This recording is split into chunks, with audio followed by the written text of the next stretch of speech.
Questions. This is all about survival. So Right. You've gathered together a group of people, all of them with their own weaknesses and strengths. Sure. Some have useful training, some don't.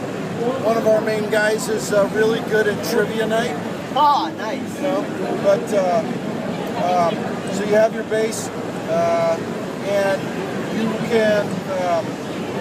There's a pretty deep simulation for management too. All right. Let me quick show you what that is, and then we'll get out and start stopping some zombies. But base management, you've got these people who you have to maintain relationships with, so that you can switch to them. Like as soon as I make friends with somebody, I'm able to play as them. Oh, okay. And you need to be able to do that because fatigue will set in on any one character after a short amount of time. And as soon as you're fatigued, you get tired way too fast in the field, and then we get to show you the permanent player death that happens if you get caught by a lot of zombies. So you've got all these different abilities here. Is that random or? Some are random, yeah. So we have story characters that are set. Okay. But all the other survivors you run into are randomized, and often they'll have a completely useless skill or detractor, and other times they'll have something that's really useful. So because I'm in a place called the Alamo Burrito Shop, we're gonna have a built-in kitchen already. So nice. If I look in here, I'll jump through the window. There's a kitchen there already. Right. So what I need to do is, sorry about that. I need to go in and fix up the kitchen first, because when I cheat it in here, it's gonna set us up like we just Right. Sure. So first thing you got to do is for the places that have established facilities, I'm gonna fix those up, and then they'll become useful. I also, in this particular base, have 3 slots that are available for me to put anything I want. Sure. So the green represents outdoor spaces, so one's in the courtyard and one is on the roof. And then there's one that's right here in the corner that I better move out of before so I can show you. So I think it's a good idea to either have a medical facility or a workshop. So let's set up a workshop. This is in progress now, and it'll let you know that in 14 minutes of real time, that'll be up and running. Anytime during this time, I might get a notice from my people at the base saying, you know what, we ran out of lumber. And it'll be helpful. It'll speed things up if you go out and look for it. So that's one of the dynamic things that will happen while you're on the fly here. So I'll make a garden, and then we'll make a workout facility on the roof. And so my kitchen's been cleaned up. You see that it's been organized, and then the other built-in was a storage facility. Nice. So that'll allow me to research things like preserving food, things like that later. So all of these have a lot of benefits, and you can mix and match those kinds of things. Sure. Some of those facilities are interdependent. One of the things I want to show you, we were talking about that character that had the chef skill. Yeah. He'll automatically he'll break the TV. No. He'll consider kind of his spot the kitchen. Sure. And because he's a trained chef, I now have the ability to cook a feast that will then benefit my entire community for 2 or 3 days. Nice. When I tell him to cook the feast, he'll be like, no, go find steaks. Right? And You're gonna go find steaks? It's post-apocalypse, so I'm gonna have to go look a little bit harder to find steaks. So once you get all that stuff taken care of, you got people working. They do this on their own. Sure. We'll run upstairs and take a quick look. So I actually have a guy here who I think wants to trade with me. Oh, all right. So he's saying, I found somebody who wants to trade some food. So if I wanted to, I could escort him to the drop-off zone. Sure. I'm not going to do that right now, but you see on the roof we got something going on. Sure. This is a watchtower that I got for free. Nice. Because it was this building. Goes with the Tex-Mex decor. Yep. The Alamo, what do we call it? Burrito and taco stand. So it's barbecue and burrito hustle. Nice. So we're trying to offend everybody we can at the same time. As you do. So we're sitting at a big intersection in the biggest town we have. All right. Which is sort of based on rural, agrarian, small towns. So there's a lot of older buildings. Sure. I apologize about the texture loading. We're still working on that for this particular area. Donuts. Yeah, it's next door to the police station. Yeah. Okay. We're so clever. Right. But you're in a small town that's seen better days. You know, they're trying to fix it up in some places. Sure. But for the most part, this place is on its way down. And then the worst happens. You search around the world. There's places, you know, the used auto shop is where you're going to find cars a lot of times. One thing we're super proud of is the ability to enter almost every building in the game. And for an arcade title, I mean, that's good for a regular title. For an arcade title, well, he's kissing me now. Let me take care of him. Cricket bat. To the face. We had to do the homage. Oh yeah. So I'm in the police station. Texture loading issues again. I apologize. But one of the things we wanted to do was find things that you need in places where you'd expect to find them. So guns, probably. We're hoping to find guns in the gun locker in the police station. So there's a gun and there's ammunition that I can. I think the law is. I found enough here that I can either load it up in a rucksack and take it home. Yeah. I'll be weighed down, but I'll be able to do I'll have an immediate response to that. I can break it open if I'm running out of ammo and hope that I find the right caliber of ammunition for the guns I have. Or I can call somebody from home to come get it. Oh wow, that's cool. So what's cool about that is not only does it you guys won't ever see this much UI. This is the debug. So I'll call it the scavengers. And if I have somebody available at the house, they'll run out there and start scavenging. Nice. Now what that can also do is spawn a mission where that guy gets here, he gets stuck, he's like, hey asshole, you called me. Excuse my language there. You called me and you need to come help. So he'll give you a certain amount of time to do that. Most likely he'll survive the encounter, sometimes he doesn't. But if he does, he'll go home mad, right? And that'll lower your influence and morale at the home base because he was counting on you and you weren't there to do it. Now on the other side, if you go and help him, he'll go back and tell everybody that you were that helpful and it'll change their attitude towards you. So they'll do their job better. Not next year. There's a lot of interconnectivity. Sure. So, there he comes. And there's Ed. Ed showed up. Nice. Doing his job. Now, he won't necessarily search here. He'll go look at other places in the building. And what he'll often do is he'll take stock about what's at home and what's needed there. And if he finds, let's say instead of the ammo, I needed medicine. And if he finds medicine, he'll grab that instead. Sure. Because the home base needed it more. Like right now, he's checking out the medicine cabinet. Sure. And it doesn't stop me from going in and checking out everything and searching anything else and finding more stuff. I can do it. Oh, there it is. There you go. There it is, the KSG. I went a little bit nuts when I made the guns. They just said go make guns. So I made 99 of them. Nice. And so to get that many, we had to sacrifice things like specific animations and magazine drop and stuff like that. But one of the things I found while researching this game was that in a survival situation, you got a lot of people who thought about about what happens when the lights go out, right? And one of the things I saw, besides being a gun enthusiast myself, was that people had the tools picked out, and super personal things like firearm choice they had planned for already. That's because they know they're comfortable with it. So I wanted to give everybody the option to pick what they want. To pick what they wanted.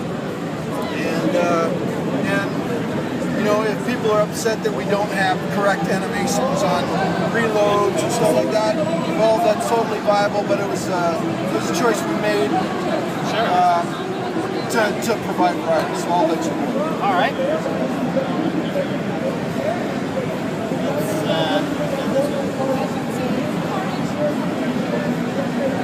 So you can, sorry. So if you wanted to switch guns, you actually have to go into that. Oh, okay. Into the inventory. D-pad left and right, if we had, would be where you'd have your medicine and snacks if you wanted to. Okay. If you wanted to have those. We don't have any of those right now. But let's try this. So then you hit X to equip that particular one.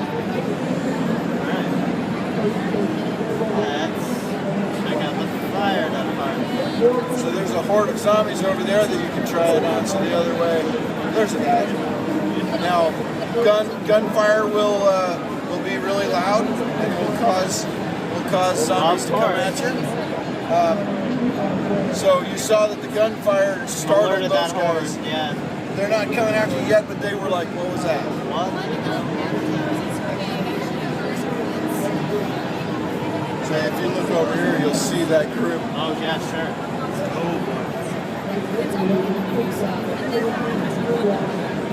And now they're coming. Yeah, here they come. And this is when grenades are really helpful.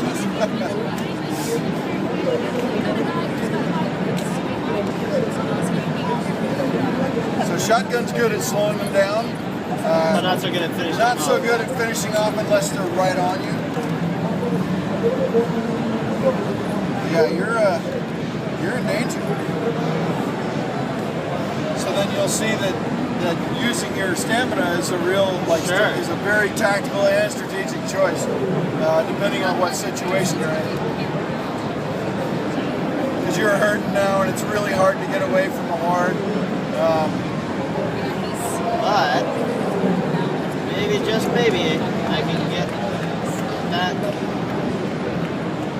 So yeah, you can use the terrain to your advantage, and you can run back inside your base, and hopefully your people will help you. Yeah, well, that's what we're hoping for. Yeah, so dodge. You picked up on the dodge. Yeah. Already. Just going through. Whoa, you're not supposed to be able to do that. That's a bug. It's a feature. It's a feature. So you see that everybody's pulled out their guns, mobilized. and they're desperate to defend the compound. Now, if the let's be polite. yeah, Climb through. the collision volumes are probably. Let's be polite. I see everybody's up there just blazing away if they got a gun. Now, if the zombies breach the wall and get inside, people will collapse to a more defensible perimeter.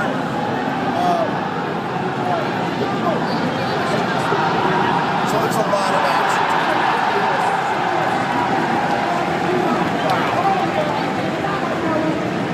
I think somebody hit a home run.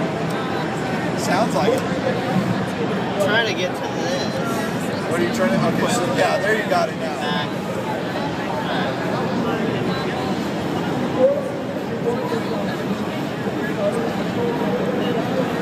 Yeah, it's a little tough to see the action there, but so you see that your NPCs try and get the job done. Sure. Zombies will attack your base when you're not there. Yeah, you went down. And there's a lot of navigation. You can break through windows. You can jump onto ladders if you find them. Sure. All right, let's check out a house.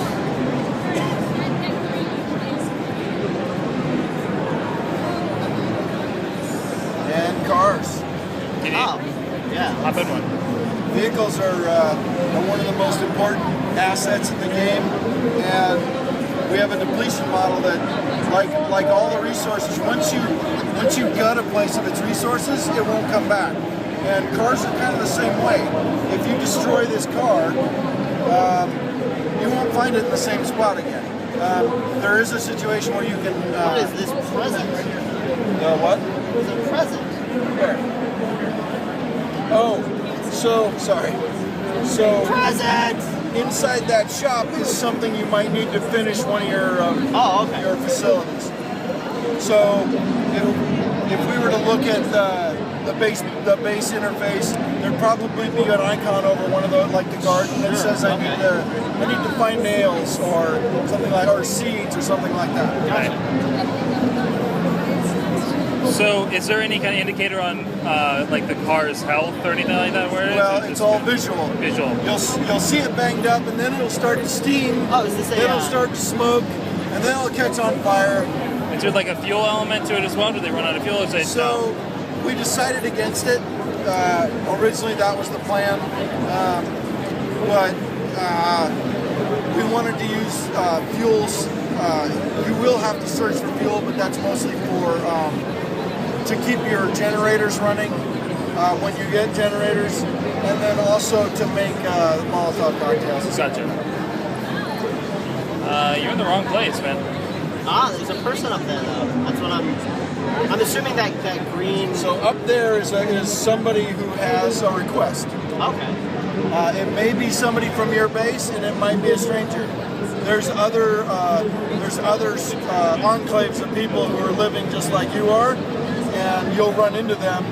And some will be helpful, some won't.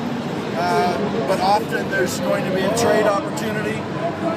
Some of those people provide access to guns that you wouldn't get anywhere else. Nice, the door.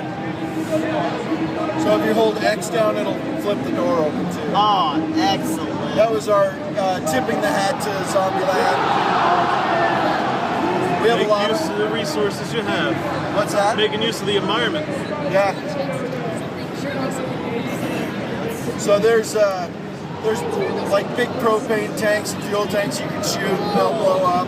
So you can find a way to lure a group of zombies next to one and shoot it from afar. It's really cool. Is there one hanging on the back right now? Yeah. Yeah, they do that. Now, if one gets on the side and you don't knock him off, he can drag you out of the car while you're driving. Wow. Yeah. And they'll beat the crap out of the car too. There's one zombie who's so big that he'll break your car if you hit him with it. That's sort of our tank, you know. So there is a variety of zombie types then, right? There are a variety of zombie types. We don't really call them bosses. We have 5 or 6 that are unique in that some are armored, like military guys and SWAT guys, so you can't shoot them in the head unless you have a really high power rifle. But they're still susceptible to burning and melee. Others will have a shout, a scream that will incapacitate you if you're really close, and they usually draw other guys right there. So you don't want to be around them when they scream because you'll get mobbed really easily. There's another guy who's a lot like the hunter from Left 4 Dead, really agile. He'll jump over stuff. He'll attack you really fast. He'll sneak up on you. He's my least favorite guy because he scares the crap out of me every time. There's one of the guys, the army guys right there. There's a guy who's decomposing, so when you shoot him, he releases a gas that reduces your stamina while you're in the gas. It also happens if you run over him in a car, so you'll have to get out of that car if you want to be able to do anything. And then we got a big guy who's really tough, but he's the one that you can't run over with a car. And who also, they had tuned him up the other day. I didn't know that he was as tough as he was. And I'll hit him with my van, my super awesome SUV. Boom, SUV, tires pop, it's on fire. I get out and he's like, So does the world like randomly populate each time, like the buildings, or is it? So the buildings have a number of potentially available search prompts. it won't ever utilize the same search prompts.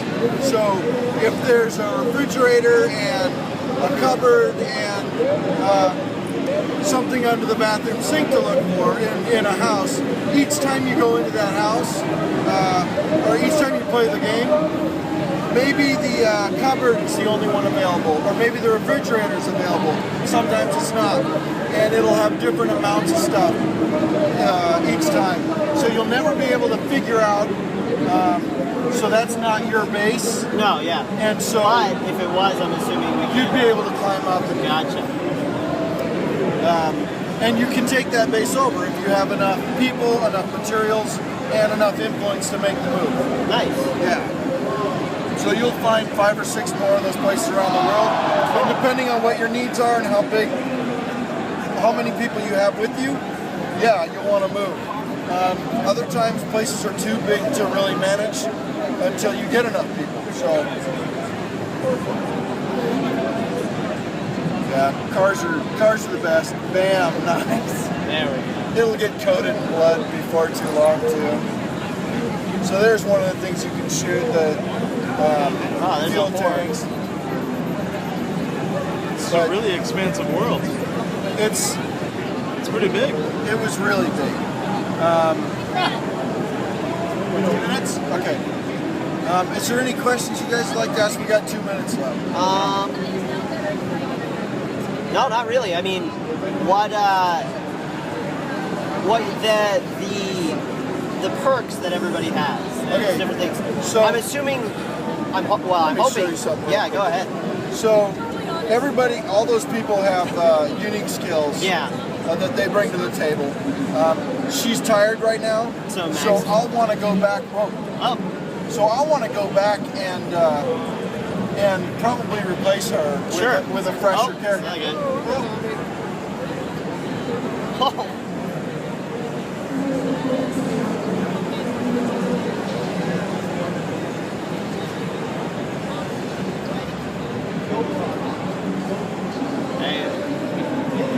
So she's tired. Oh yeah, good.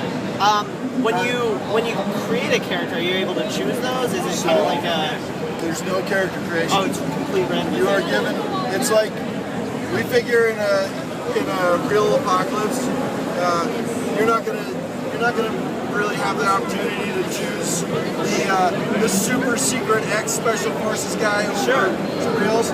Yeah, you met somebody who is good at trivia night. You also met somebody who's a really good, or an EMT, right? So some people are useful, some are useless. Other than being available to go out and help and pick up the stuff that you find in the world. Sure. So we've been fighting for a while. We just saw like a level up.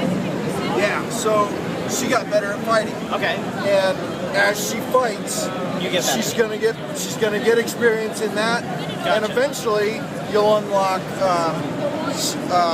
special skills. Sure. If you choose, let's say you choose a specialist in a melee weapon like blunt weapons or blunt light weapons, then that's going to open up some specialization skills that you can do.